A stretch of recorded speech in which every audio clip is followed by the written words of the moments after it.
Assalamualaikum warahmatullahi wabarakatuh dan salam sejahtera.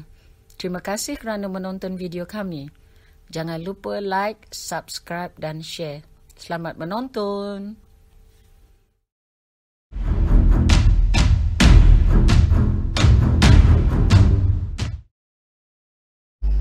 Bismillahirrahmanirrahim. Assalamualaikum warahmatullahi wabarakatuh. Dengan izin Allah, pada hari ini kita dapat membuat satu saya dapat membuat satu pandangan lah daripada saya tentang isu sekolah vernacular, ya, yang baru-baru ini telah dibuat keputusan mahkamah bahawa sekolah vernacular ini tidak ada masalah, ya, kerana dia tidak melibatkan kepentingan awam, ya.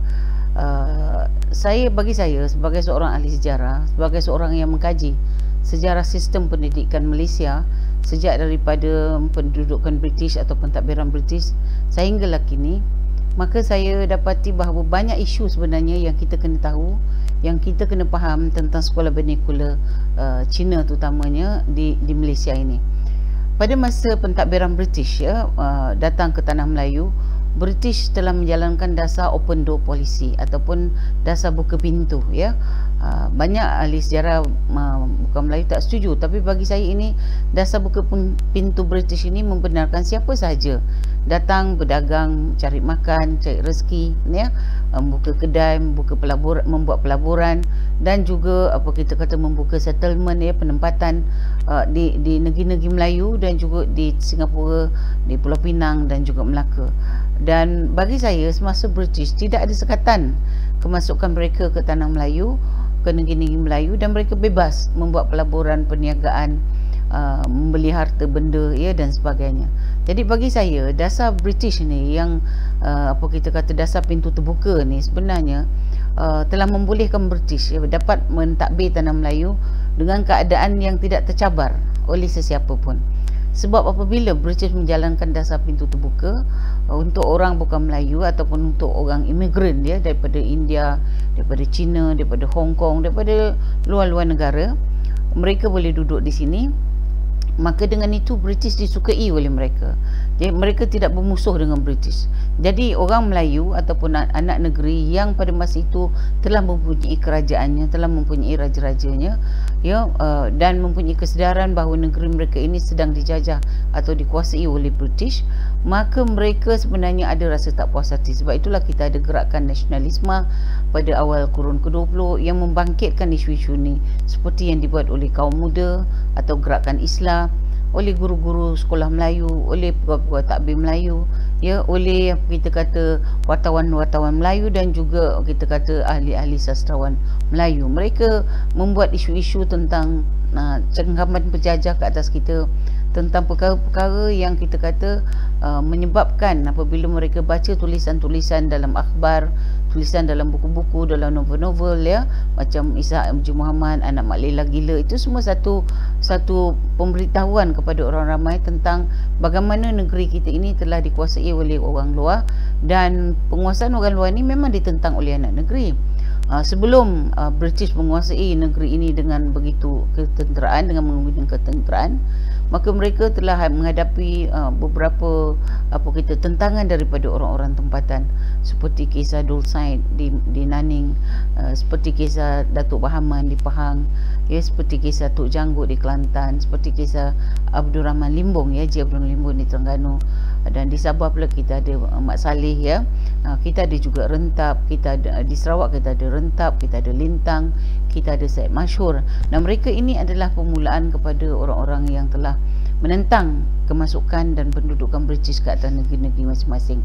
Jadi British memang telah dapat meredakan dan malah menghapuskan tentangan-tentangan daripada mereka. Tetapi bila masa berlalu, dapat pendidikan, ya, British memperkenalkan pendidikan sekolah Melayu, ya, atau sekolah atap kepada orang Melayu, dan juga pendidikan Inggeris di bandar-bandar, maka kita dapati anak-anak negeri orang Melayu mereka sebenarnya mendapat apa kita kata pendedahan. Mereka boleh baca, mereka boleh membaca isu-isu luar negara, baca tentang isu Timur Tengah, tentang pan-Islamism, ya, tentang gerakan Islah, tentang Islam sebagai sebuah agama yang menggalakkan bukan saja untuk sembahyang zakat fitrah, tetapi juga Islam adalah agama untuk kehidupan ad-din, bagaimana kita berniaga, bagaimana kita melakukan perkahwinan, ya, timbangan kita dan sebagainya, semua ajaran Allah, agama Islam telah disampaikan. Jadi oleh kerana itu kita dapati bahawa orang Melayu, ya, bukanlah orang-orang yang kita kata langsung tidak ada kesedaran, dan ini telah dibuktikan oleh sejarah, ya. Mereka telah mengadakan surat khabar, mereka telah mengadakan persatuan-persatuan, dan mereka juga menulis buku-buku, artikel dan sebagainya. Jadi ini yang saya rasa latar belakang yang perlu kita tahu. Pentadbiran British dia memang telah mencelikkan kita, walaupun tidak sehebat, ya, orang lain, tetapi dia telah mencelikkan kita. Dan mesti ingat, pendidikan agama Islam terus berjalan. Walaupun British tak tanggung pendidikan agama Islam, tetapi pendidikan agama Islam dilakukan oleh orang Melayu secara peribadi.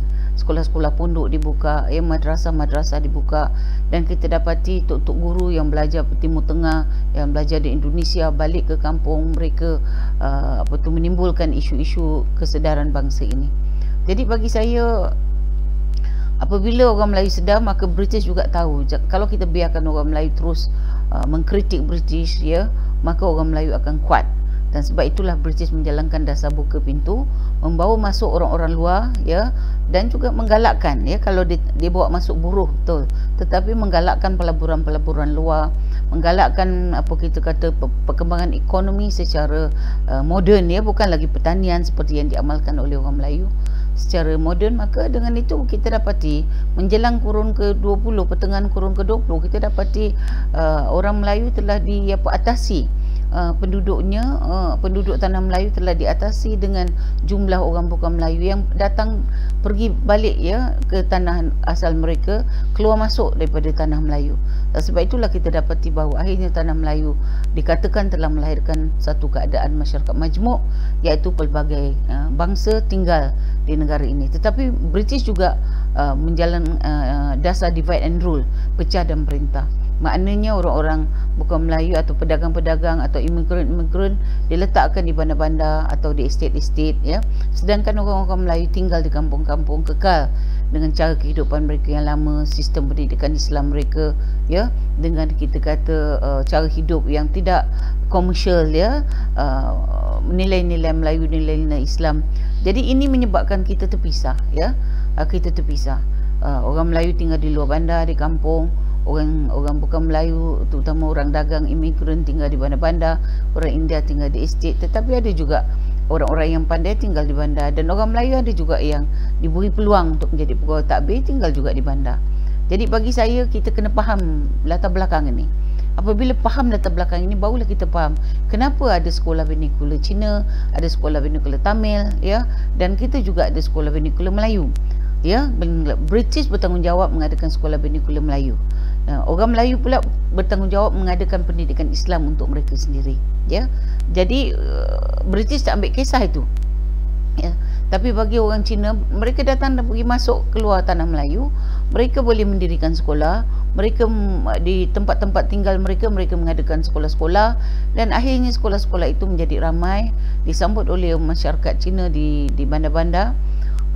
Di pekan-pekan mereka adakan sekolah rendah, dan dengan itu pendidikan mereka yang diimport daripada negara China tidak jadi masalah. Dia boleh diteruskan, ya, di tanah Melayu, dan ini tak ada sekatan daripada British. British hanya mengadakan satu jawatan dipanggil sebagai pelindung orang-orang Cina di tanah Melayu, oleh siapa namanya, aku tak silap saya dah terlupa namanya, ya. Pelindung masyarakat Cina ni adalah, kalau tak silap, Parcel, ya, W. Parcel. Dia ini menjaga kepentingan orang Cina, tetapi British tidak akan ganggu orang Cina selagi dia tidak melahirkan perkara-perkara yang bersifat jenayah. Sebab itulah kita dapati apabila kongsi gelap terlalu kuat di negeri-negeri Melayu macam Selangor, Penang, Singapura. Barulah British meletakkan protected Chinese consulate di tempat itu, dan orang putih dilantik sebagai muasirnya.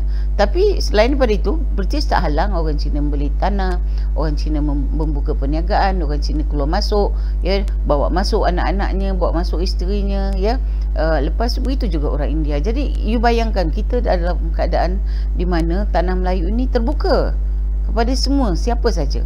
Orang Indonesia pun, Pulau Jawa pun datang juga, tetapi mereka itu masuk dalam masyarakat Melayu.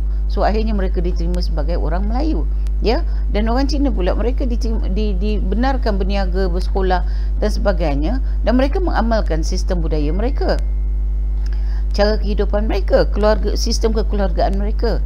Sebab itu tarian naga berkekalan, sebab itu opera Cina berkekalan, sebab itu muzik Cina berkekalan. Sebab bila kita British benarkan sekolah Cina diadakan, dan sekolah itu adalah self-sponsored ataupun dibiayai sendiri oleh orang Cina, British tak ada hal untuk menghalangnya. Kecuali macam sekolah Melayu, British adakan supaya British dapat kawal orang Melayu supaya tidak belajar bahasa Inggeris di sekolah-sekolah atap, dan mereka sekolah atap pada masa dahulu hanya setakat darjah 5. Lepas tu tak ada sekolah menengah. Tak ada sekolah menengah. Bila kita dah merdeka pada tahun 65, barulah sekolah menengah Melayu yang pertama dibuat di Kuala Lumpur, di Shah Alam Kuala Lumpur, dengan nama Sekolah Shah Alam, Sekolah Alam Shah, sekolah Melayu menengah yang pertama yang complicated. Sementara itu untuk budak-budak yang masuk aliran Melayu, British ada aliran Melayu, so mereka akan tumpang sekolah-sekolah Inggeris. Jadi cara British menangani sistem pendidikan kita adalah bukan cacat marba, adalah pelbagai. Dia biarkan masyarakat itu melaksanakan sistem pendidikan mereka sendiri, kecuali orang Melayu yang dikawal supaya mereka tak terlalu pandai. Dan bahasa Inggeris memang tak dibenarkan diajar di sekolah-sekolah Melayu, sebab kata mereka nanti kalau diajar mereka akan pandai, mereka akan timbulkan kita kata ketidakamanan sosial ataupun social unrest seperti India, dan mereka akan menjadi lebih pandai, boleh membaca banyak, mereka akan demand macam-macam daripada British. Jadi British suka orang Melayu kekal dalam kampungnya, menganyam bakul-bakul, bercucuk tanam, bahasa Inggeris tidak diperkenalkan. Jadi orang-orang budak-budak Melayu di kampung masuk sekolah Melayu, keluar jadi petani juga, jadi nelayan juga, jadi panjat pokok kelapa juga. Jadi sebab itu kita kata sekolah Melayu tak berguna pada setengah orang, sebab dia belajar banyak-banyak, dia tak boleh masuk kerja kerajaan kecuali jadi tambi, office boy atau jadi driver. Itu saja, tak boleh jadi kerani, tak boleh jadi cikgu, tak boleh jadi pegawai, sebab pegawai semua dah ditetapkan untuk mereka yang kelulusan daripada MCKK, Maktab Melayu Kuala Kangsar, yang khusus untuk anak-anak pembesar ataupun orang-orang yang berjaya masuk sekolah Inggeris di bandar-bandar seperti Isa Haji Muhammad. Dia bukan anak orang besar, tetapi dia pandai, dia masuk sekolah Inggeris, dia dapat senior Cambridge yang bagus, dia ditawarkan jadi magistrate kelas 2, tetapi dia tak suka dengan penghidupan dikawal oleh British, maka dia berhenti dan dia jadi penulis. Jadi Zakbar jadi pegawai penyiaran, Radio Melaya, Zakbar, walaupun dia juga pakar bahasa, tetapi dia ada gaji. Masa dia pun masuk pun dia terus. Jadi bila lepas itu dia jadi pensyarah. Tapi orang-orang lain yang sekolah Inggeris yang tak habis Junior Cambridge. Junior Cambridge ini maknanya sampai tingkatan 3, mereka tak lulus tapi mereka masuk jadi wartawan ataupun bekerja dengan syarikat swasta sebab boleh bercakap bahasa Inggeris. So nampak tak, inilah cara bagaimana British divide and rule kita semua, dan menggalakkan ataupun membiarkan sekolah-sekolah vernacular Cina terutamanya yang memang dibiayai oleh masyarakat Cina sendiri, yang dibuat di bandar-bandar ataupun di pekan-pekan kecil, dan sekolah-sekolah itu menjadi sekolah-sekolah yang besar. Sehingga hari ini sekolah-sekolah itu menjadi sekolah yang lebih hebat daripada sekolah kebangsaan. Jadi inilah punca perpecahan kita di dalam sistem pendidikan yang kita warisi sampai hari ini. Jadi apabila kita kata British telah amalkan dasar itu, dan masa kita merdeka, Penyatur Razak telah memberi tempoh 10 tahun untuk sekolah-sekolah vernacular ini diubah kepada sekolah kebangsaan. Apa maksud sekolah kebangsaan? Sekolah kebangsaan ialah menggunakan bahasa Melayu sebagai bahasa pengantar, dan dia dibiayai oleh kerajaan. Dia berasal daripada sekolah Melayu atap, ya, yang memang dijaga oleh British, dibiayai oleh British, guru-gurunya dilatih oleh British melalui Maktab Melayu Melaka dan juga Maktab Melayu Sultan Idris, ya, Maktab Melayu Matang, Maktab Melayu Kota Baru. Itu yang tu. Lepas tu 1922 semua disatukan di SITC ataupun Sultan Idris Training College di Tanjung Malim, yang hari ini menjadi Universiti Pendidikan Sultan Idris. Jadi maknanya British telah menggabungkan, mengawal orang Melayu dari segi pendidikan, ya. So oleh kerana itu orang Melayu tidak lari daripada alam Melayunya, kampungnya, luar bandarnya, kemiskinannya, sebab sekolah itu tak menjaminkan untuk menjadi kerja-kerja di Jabatan Kerajaan Inggeris, sebab tak ada bahasa Inggeris. Dan kalau jadi guru pun berapa kerat. Satu negeri mungkin satu orang saja yang diambil untuk dilatih, ya, atau satu negeri kemudian ditambah-tambah 10 orang satu negeri untuk dilatih di Sultan Idris Training College. Jadi berapa ramai cikgu. So itulah sebabnya orang Melayu dari segi ekonomi sangat miskin, sangat terbelakang, sangat mundur, ya. Dan British juga ada sekatan-sekatan ekonomi kepada orang Melayu. Misalnya British tidak membenarkan kebun-kebun getah, ya, lebih daripada 100 ekar yang boleh dimiliki oleh orang Melayu. Sebab itu kita panggil dia kebun kecil, 2 ekar, 3 ekar, 1 ekar. Itulah yang kita dapat.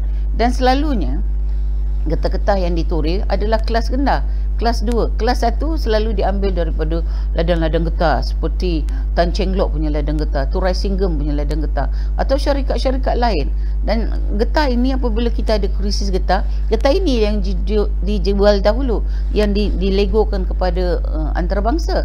Getah-getah kampung terbiar. Sebab tu kemiskinan dan banyak orang hutang ceti kerana zaman Meleset tahun 1928 aku tak silap saya, mereka tak boleh makan, so mereka hutang ceti, so ladang-ladang kebun-kebun getah mereka diambil oleh ceti-ceti. Jadi ini dilema yang memang British adakan dengan sengaja supaya mengekang orang Melayu tinggal di luar bandar dan tidak maju, tidak berpendidikan, mundur, ekonomi tak kuat, ya. Pertanian padi British tak pernah bantu.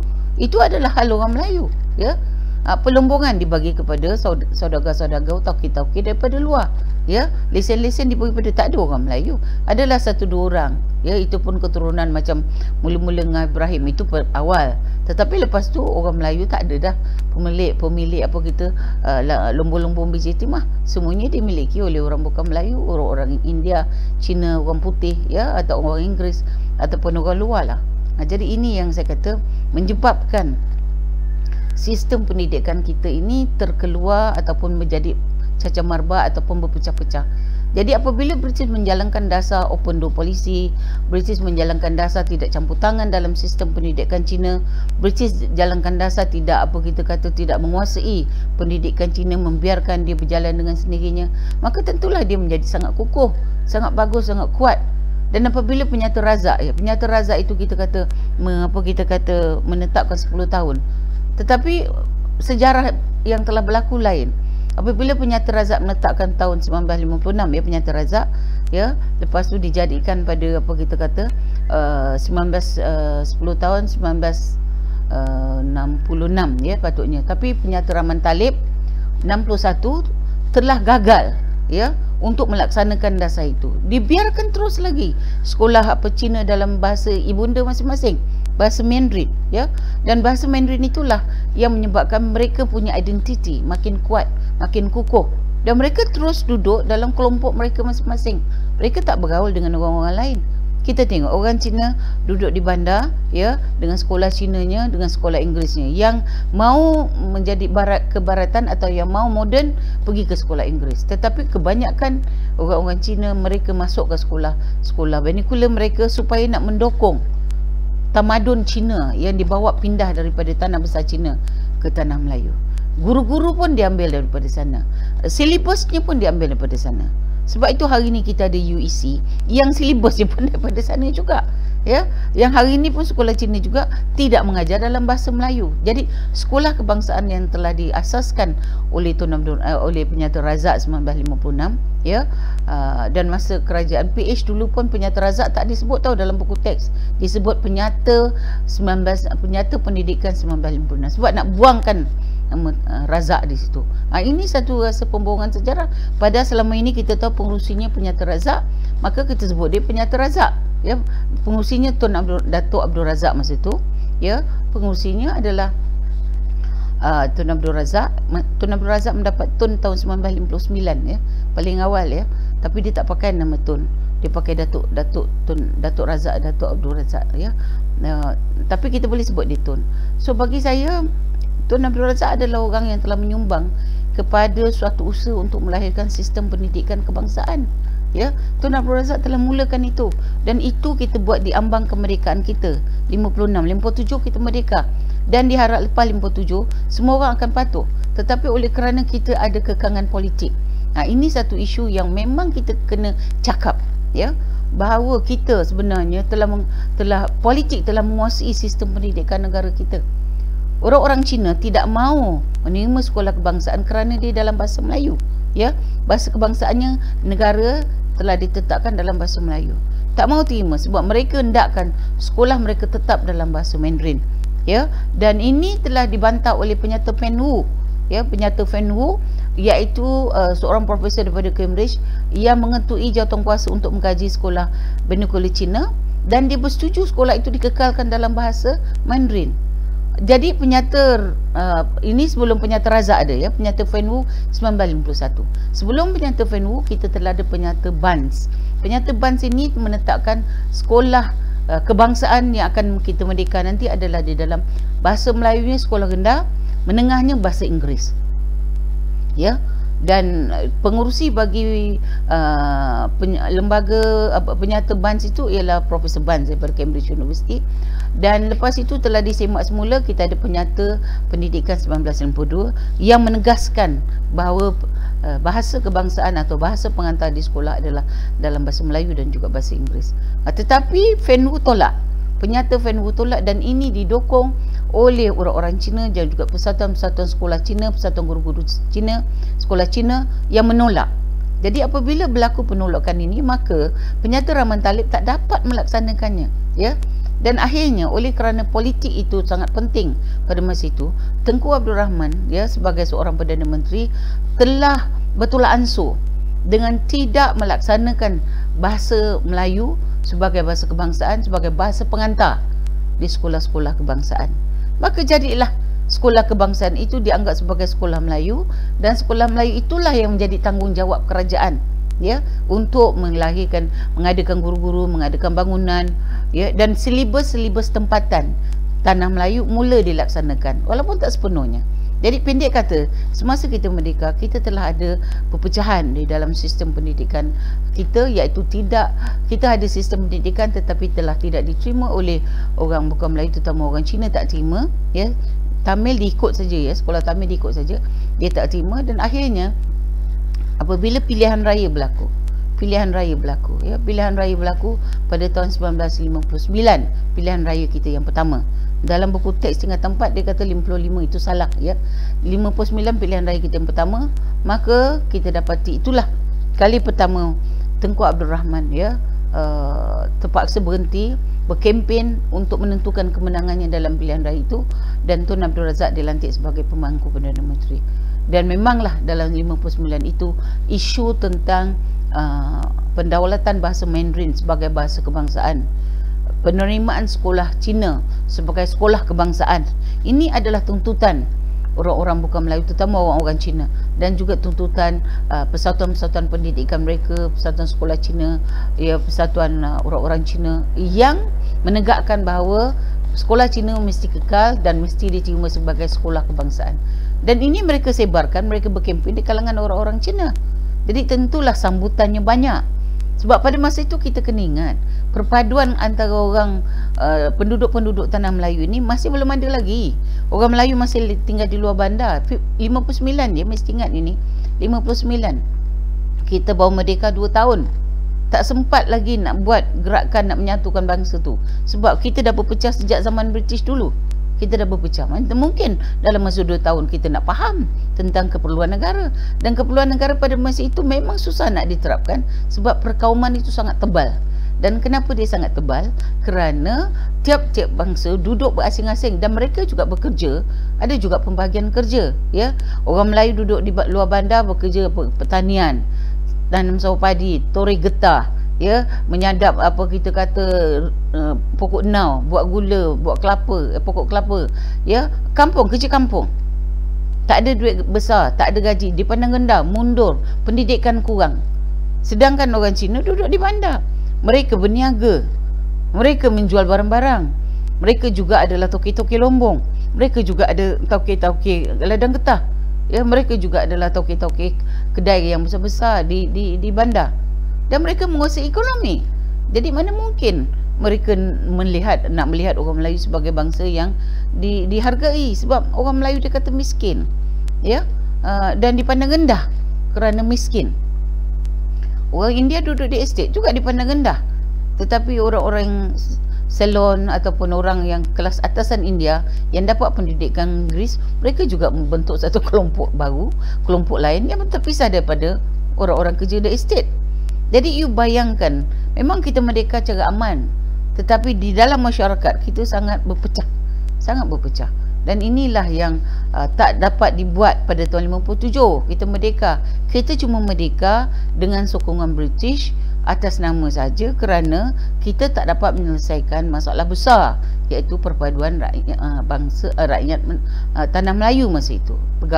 Perpaduan di antara orang Melayu, orang Cina, orang India dan lain-lain kaum yang duduk di tanah Melayu.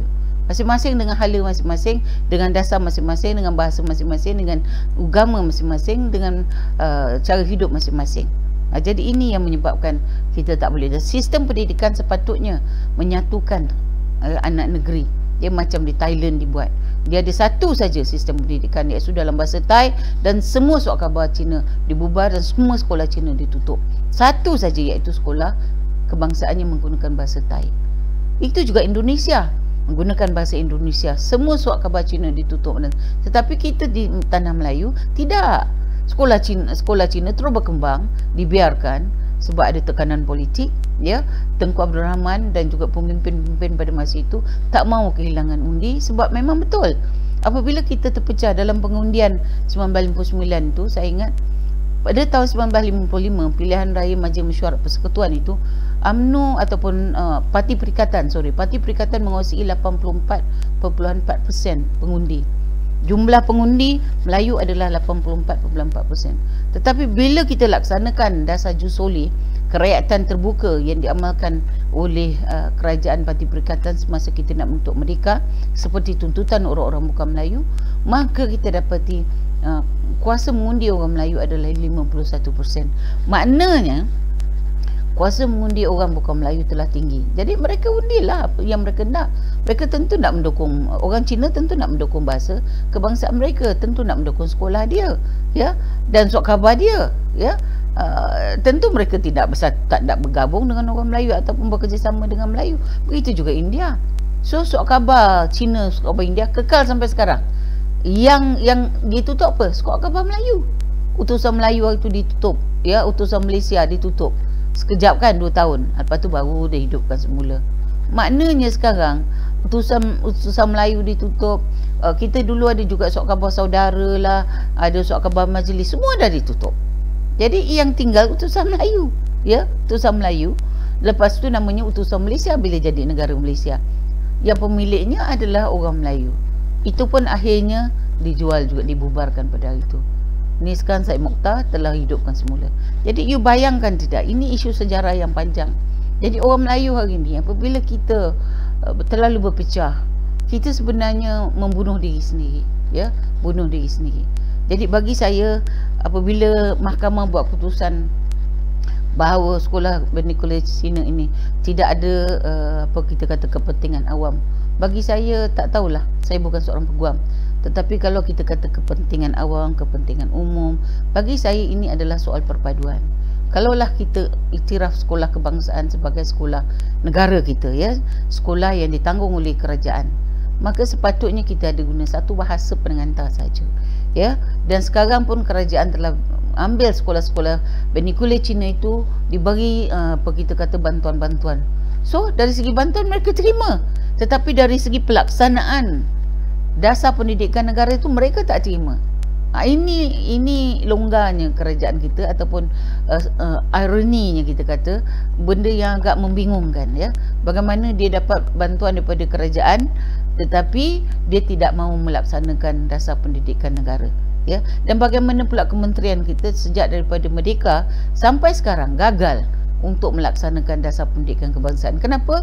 Kerana kita mau bersifat politik, kita main politik, ya. Bila kita pilihan raya, kita ada seksyen yang sokong, ya, kaumnya sendiri, ya, maka kita dapatilah parti-parti yang memang berteraskan kaum hidup dengan begitu subur, ya. Kita dapati DAP misalnya menjadi champion. Sebelum DAP dulu kita ada Democratic, kita ada parti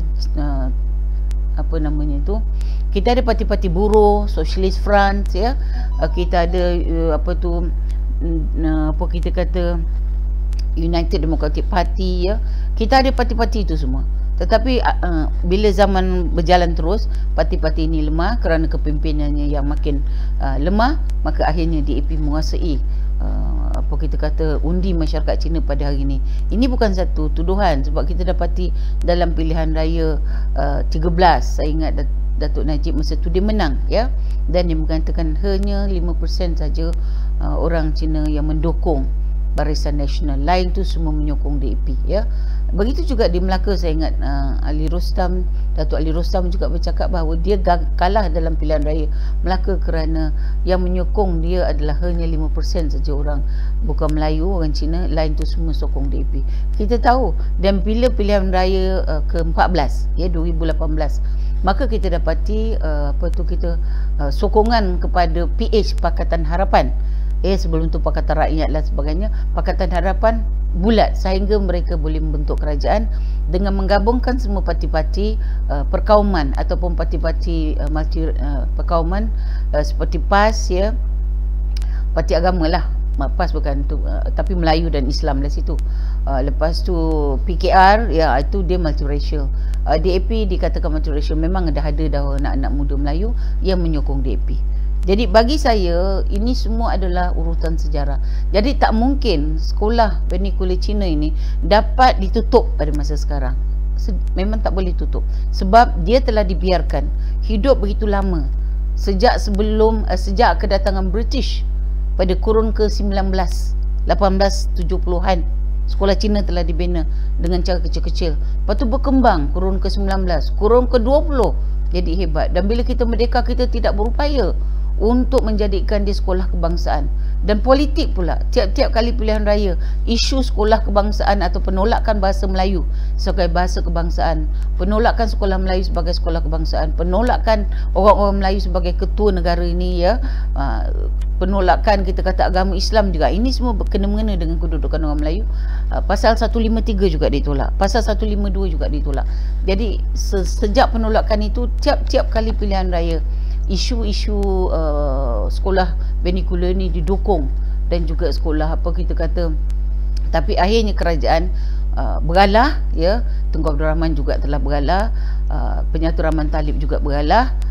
Kemudian saya ingat yang tegas ialah yang dibawa oleh Menteri Pendidikan kita pada masa Menteri Pelajaran, Tun Abdul Rahman Petinggi, aku tak silap. Itu yang mengubah di universiti pun digalakkan gunakan bahasa kebangsaan dalam masa kuliah dan sebagainya.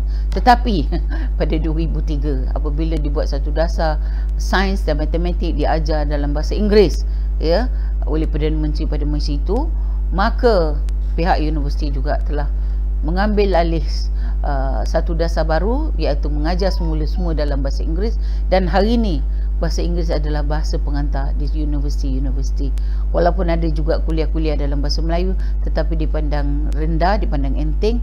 Dan untuk kenaikan pangkat juga dia menggunakan bahasa Inggeris, artikel-artikel, buku-buku yang ditulis dalam bahasa Inggeris. Jadi maknanya yang saya nak beritahu di sini bahawa sistem pendidikan kita adalah kegagalan. Adalah satu kegagalan kerana kita tidak berjaya melaksanakan dasar pendidikan negara yang telah menetapkan bahasa Melayu sebagai bahasa pengantar seperti dalam perlembagaan kita, ya, dalam perlembagaan kita. Sebab itu pihak yang menuntut itu ada isu. Dulu sebenarnya sebelum dalam tahun berapa 80-an telah ada tuntutan juga dan mereka kalah. Mereka menang bahawa memang sistem pendidikan kebangsaan dalam bahasa kebangsaan, bahasa Melayu. Tetapi sekarang apa puluh tahun, dia 40 tahun kemudian kita cuba question, sebab sekarang orang tak pedulikan sudah bahasa kebangsaan. Orang tak peduli dah sistem pendidikan kebangsaan, sebab sistem pendidikan negara ni sekarang semua dah boleh gunakan semua bahasa. Ya, memang kerajaan tanggung sekolah kebangsaan menggunakan bahasa Melayu sebagai bahasa kebangsaan, tetapi juga dicampur adukkan dengan bahasa Inggeris yang diajar untuk matematik dan sains, ya. Walaupun banyak yang dah balik, tetapi sekolah, saya percaya sekolah-sekolah asrama penuh ke dan setengah-setengah mak bapak masih suka diajar dalam bahasa Inggeris, ya, matematik, sains. Di kampung-kampung mungkin mengajar dalam bahasa Melayu. Ini dia. Jadi kita timbulkan dua darjat lah di situ. Tapi yang saya nak beritahu juga pihak universiti juga. Bukan saja universiti kerajaan sekarang dah balik pada bahasa Inggeris, tetapi universiti swasta boleh diadakan dalam pelbagai bahasa. Dalam bahasa Mandarin, ya, dalam bahasa apa kita kata Inggeris, itu dah tentu, ya. Bahasa Inggeris, bahasa Mandarin ada juga, dan dalam bahasa Arab juga dah ada, ya. UAE bahasa Inggeris, pakai bahasa Inggeris, bahasa Arab, tak ada bahasa Melayu. Dan pensyarah-pensyarah pun diambil daripada luar negara. Jadi bagi saya sebenarnya, kalau kita kaji benar-benar, saya rasa sedih bahawa kita bermula dengan satu sistem yang jelas, satu dasar yang murni, satu dasar yang kita mahu perpaduan kaum, tetapi oleh kerana tolak ansur politik, oleh kerana kita bertolak ansur dengan dasar-dasar negara, terutamanya sistem pendidikan, ya, maka akhirnya hari ini kita tidak ada lagi satu sistem pendidikan yang menggunakan bahasa Melayu sebagai bahasa pengantar, sama seperti kedudukannya sebagai bahasa kebangsaan dalam perlembagaan. Tetapi hari ini bahasa Melayu menjadi bahasa yang ada dalam perlembagaan, ya, tetapi tidak berada di dalam hati rakyat Malaysia. Kalau kita tonton TV, saya tengok kalau orang bukan Melayu, mereka suka bercakap bahasa Inggeris. Adalah juga yang pandai bahasa Melayu, cakap bahasa Melayu. Saya selut juga golongan muda, ya, yang cuba menunjukkan rasa sayang daripada negara dengan bercakap bahasa Inggeris. Tapi bahasa Melayu, minta maaf, bahasa kebangsaan, ya, bahasa kebangsaan. Tetapi untuk apa kita kata orang-orang yang dalam bisnes, ya, dalam perniagaan, dalam swasta, dalam korporat, mereka gunakan bahasa Inggeris. Malah dalam kementerian pun mesyuarat juga dalam bahasa Inggeris. Jadi bagi saya sebenarnya, saya bercakap hari ini bukan saja saya sedih tentang bagaimana kita gagal untuk mewujudkan sekolah kebangsaan kerana kita membiarkan bertolak ansur, memakmurkan sekolah jenis kebangsaan, ya. Lepas tu kita bagi bantuan masa dulu, bukan dulu, masa sekarang, dan lepas tu mereka enggan juga. Dan kita dapati ada desakan untuk iktiraf UEC yang tidak menggunakan silibus kita, yang kita kata menggunakan bahasa Cina, Mandarin, untuk diiktiraf. Dan ada pihak yang telah iktiraf, ya, dan ada yang masa PH diterima sebagai pegawai kerajaan. Dan sekarang saya dengar pun kementerian dah terima sebahagian kecil mereka untuk jadi guru-guru kerajaan. Jadi bagi saya ini memang satu perjuangan yang gagal. Jadi bagi saya usaha yang dibuat oleh sebuah NGO, ya, untuk menegakkan semula dasar pendidikan negara itu bagus. Tetapi nampaknya pihak mahkamah kita juga mempunyai pendirian yang berbeza, ya, yang akui kedudukan kita bahasa kebangsaan dan juga sekolah kebangsaan dalam perlembagaan. Tak ada sekolah lain, tak ada bahasa lain, tetapi dari segi isu-isu lain benda itu telah dibenarkan. Jadi bukan saja politik, tapi nampaknya kehakiman juga telah, apa kita kata, membuat keputusan yang berbeza daripada perlembagaan. Ya, saya bukan orang perlembagaan, tetapi yang saya baca begitulah. Jadi sebagai rakyat Malaysia yang mengkaji sejarah pendidikan negara, saya rasa sedih, ya. Maknanya kita suka memuji Indonesia, kita kagum dengan Indonesia yang semua kaum, semua rakyatnya bercakap bahasa Indonesia. Tak ada langsung tambah upacara rasmi dia, tambah kerajaan dia, tambah presiden je. Di United Nations pun jumpa dengan orang luar pun mereka cakap bahasa Inggeris, bahasa Indonesia, kan, ya. Dan mereka tegas sebagai satu bangsa yang bermaruah. Tetapi begitu juga Thailand, tak ada masalah. Mereka banyak juga orang Cina yang menguasai juga ekonomi. Indonesia juga orang Cina ada menguasai ekonomi, tetapi mereka telah dinationalize, kan, dengan bahasa Indonesia, bahasa Thailand, bahasa Thai. Tetapi kita gagal. Nampak kita aman, tetapi sebenarnya kita dalam perut macam gunung berapi lah. Dalam perut bumi itu lahar sentiasa menggelegak, ya. Kalau dia dah terlalu panas, nanti dia meletup, ya. Dia membunuh ramai orang, ya. Tetapi hari ini mungkin keadaan tidak macam dulu sebab ketegasan, ya, ketegasan bukan saja kerajaan yang telah berubah, ketegasan badan kehakiman juga telah mengiktirafnya. Dia tak iktiraf, tapi dia memberitahulah itu tak salah. Lepas tu kita lihat juga anak-anak muda hari ini juga telah menjadi terlalu terbuka. Ada yang terbuka, yang melihat itu bukan satu isu besar, ya. Jadi bagi saya tidak ada harapan lah untuk sistem pendidikan kebangsaan kita ini bercahaya, ya, dapat maruah yang tinggi, kecuali diperkotak-katikkan lah, kecuali tenggelam timbul lah, ya. Dan saya percaya di peringkat tertinggi pendidikan, bahasa Melayu sebagai bahasa pendidikan tinggi tidak lagi dapat memainkan peranan, tidak lagi dapat berfungsi dengan baik macam saya dulu di universiti, ya. Sebab itu bagi saya generasi hari ini tak sama. Generasi saya dulu adalah generasi yang mendukung cita-cita kebangsaan. Itu memang kita jelas. Perjuangan untuk menegakkan bahasa Melayu sebagai bahasa kebangsaan, sekolah Melayu sebagai sekolah kebangsaan, dan semuanya, ya, selepas kita merdeka itu kita iktiraf sebagai dasar negara didukung. Tetapi hari ini nampaknya banyak perubahan telah berlaku, banyak perkara yang telah tidak lagi dilihat seperti saya melihatnya dahulu. Dan inilah yang saya buat rakaman ini, supaya saya rasa kita jangan salahkan takdir, tetapi kita salahkan diri kita yang tidak mendukung dasar negara dengan baik, yang betul ansur kerana politik, ya, untuk mendapat pilihan raya. Dan juga bukan saja orang politik, tetapi juga orang ramai juga yang masih mengagungkan bahasa Inggeris sebagai bahasa tamadun, walaupun dia orang Melayu ke, walaupun dia rakyat Malaysia. Dan sikap antara dua darjat masa British dulu, ya, pendidikan Inggeris dipandang tinggi, mudah dapat kerja dan sebagainya, dengan berbeza dengan pendidikan sekolah kampung masih lagi berterusan. Tapi itulah keadaannya, realitinya. Tetapi saya berserulah, sesiapa yang kita kata sayangkan bahasa Melayu sebagai bahasa kebangsaan, bertahanlah, ya, bertahanlah. Tetapi kalau takdir yang menentukan segalanya lah, saya harap perlembagaan kita dijunjung, ya, dijunjung, dan janganlah dilanggar-langgar.